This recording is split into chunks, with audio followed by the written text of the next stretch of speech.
Welcome back to Beatsco, even a beat will make you KO. Hai guys, udah lama banget nih kita nggak bikin konten. Kebetulan ini ada sedikit gejolak.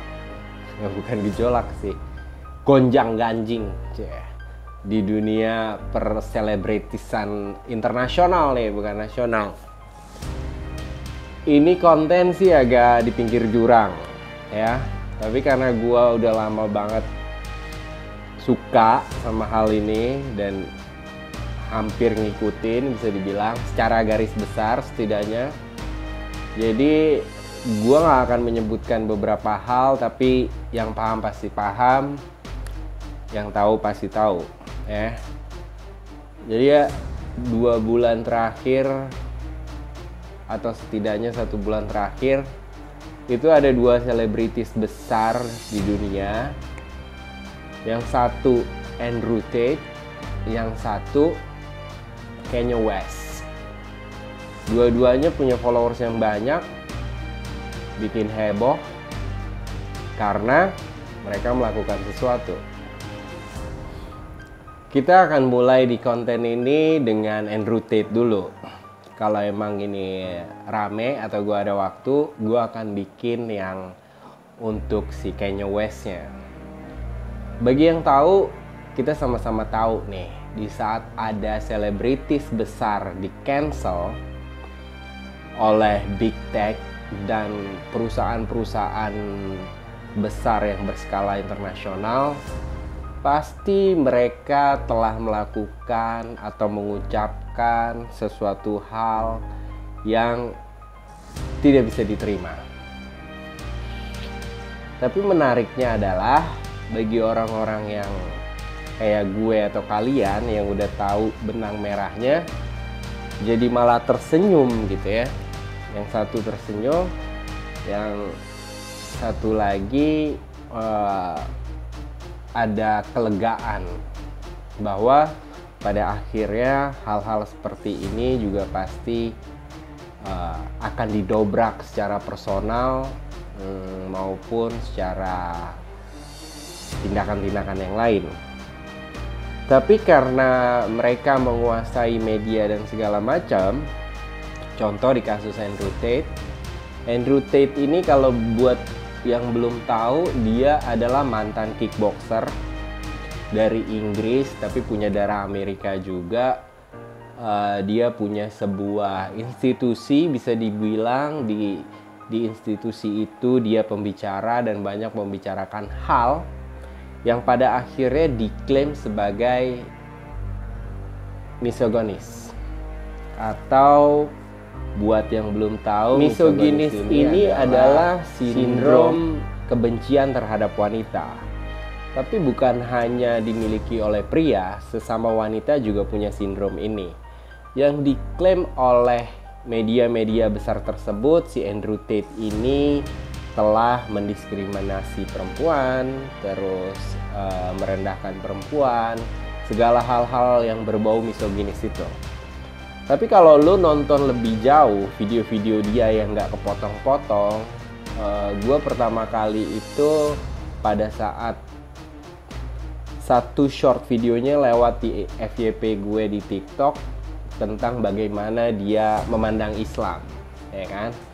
Dari situ gue mulai ketarik tuh, siapa sih ini orang?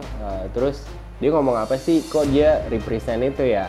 Udah digali-gali lebih jauh, ternyata dia kena cancel nih setelah kita tahu setelah kita selidiki lebih lanjut, dia kena cancel. Oh, atas dasar itu nih videonya makanya kepotong-potong, kepecah-pecah. Tapi setelah lu masuk jauh lebih ke dalam, lu baru paham ternyata Andrew Tate ini yang diangkat media sebagai misoginis, tapi bagi orang-orang yang kayak gue, ya ternyata sebenarnya bukan itu juga sih. Tapi banyak hal yang di-reveal, banyak hal yang diungkap, banyak hal yang ditularkan secara tidak langsung, setidaknya bagi media-media besar atau Big Pharma, bukan Big Pharma, mainstream media dan big tech yang lain ya. Yang pasti mereka berkonsorsium dalam satu wadah besar yang disebut big tech.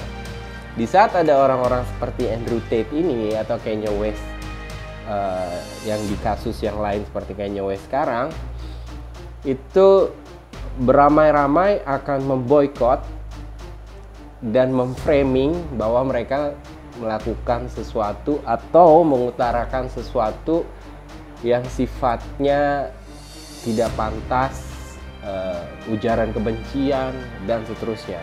Pokoknya framingnya tuh harus ada. Kalau Andrew Tate kan misoginis, kalau Kanye West tuh antisemit. Nah, nanti kita akan bahas juga apa antisemit itu dan kenapa dia di framing seperti itu.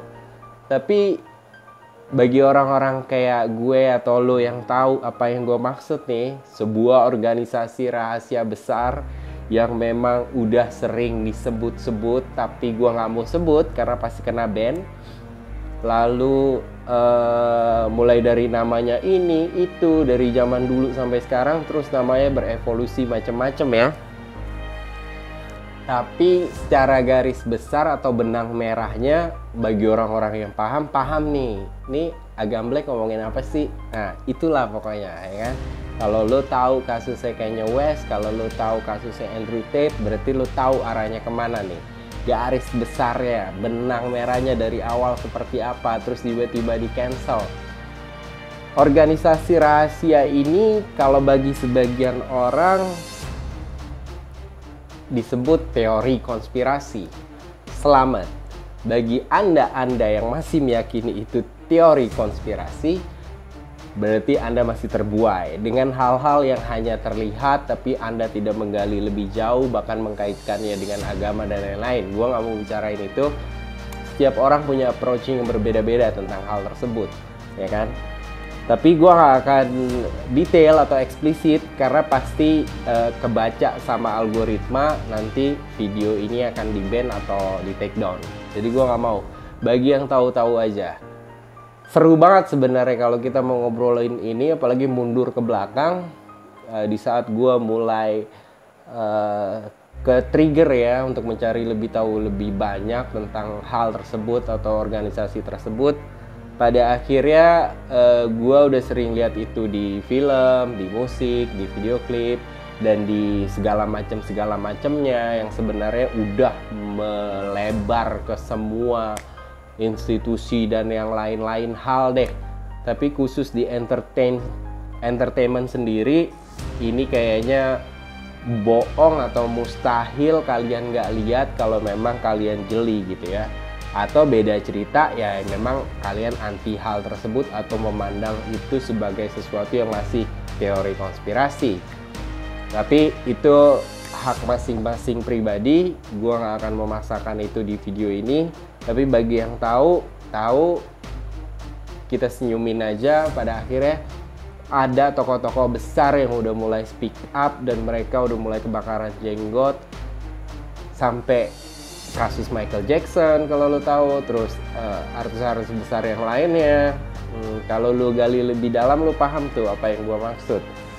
Yang pasti seru banget. Cuman Andrew Tate ini sendiri sampai akhirnya dia memeluk Islam, itu juga sebuah pencerahan mungkin ya, yang memang hal itu nggak bisa dibendung oleh sesama manusia. Tapi itu kalau menurut gue pribadi ya itu ranahnya Tuhan memang. Tuhan yang punya kuasa untuk membolak-balikan hal tersebut. Tapi kontroversinya karena datang dari seorang Andrew Tate gitu, yang memang sedang dicekal, terus bawa-bawa nama Islam, terus walaupun organisasi ini sebenarnya dia nggak mandang lo agama apa, karena dia pengen lo terpisah dari konsep agama, itu aja. Dia nggak penting lo agamanya apa. Selama lo beragama, lo nggak penting bagi dia, karena mereka harus memisahkan kehidupan dari konsep beragama, gitu. Kalau lo paham yang gue maksud, pasti paham. Terus Andrew Tate ini juga pada akhirnya diboikot oleh big tech, oleh medsos dan segala macam, you name it, Facebook, Instagram, TikTok dan seterusnya, sampai dia harus disupport sama, bukan harus sebenarnya, dia sendiri survive pun juga tetap bisa gitu ya kan.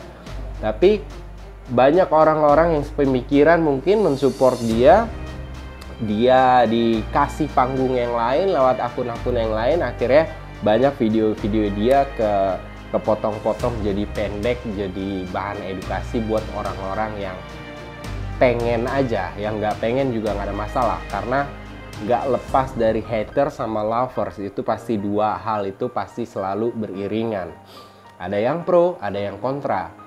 Tapi kalau orang-orang yang kayak gue yang udah mengenal hal tersebut sejak lama atau setidaknya mengikuti hal tersebut sejak lama, seru aja begitu ada nongol-nongol orang seperti ini nih, Andrew Tate, Kanye West, ya kan, seru banget. Dan pengen banget ngebahas ini sama kalian sebenarnya, walaupun ini di pinggir jurang nih kita bikin kontennya. Ini konten-konten pinggir jurang yang emang nggak mudah ngebahasnya karena algoritma akan ngebaca itu. Jadi gue nggak akan sebut juga, agak susah juga, nggak bisa eksplisit juga dan seterusnya.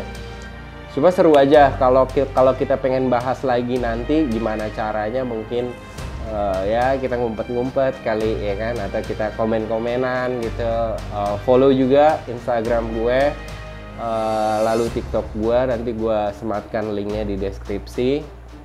Yang pasti kalian harus cari tahu tentang apa yang terjadi sama Andrew Tate dan Kanye West. Tapi jangan hanya lihat dari framingnya media besar atau media mainstream. Gali lebih jauh lagi sampai kalian paham, oh gitu toh.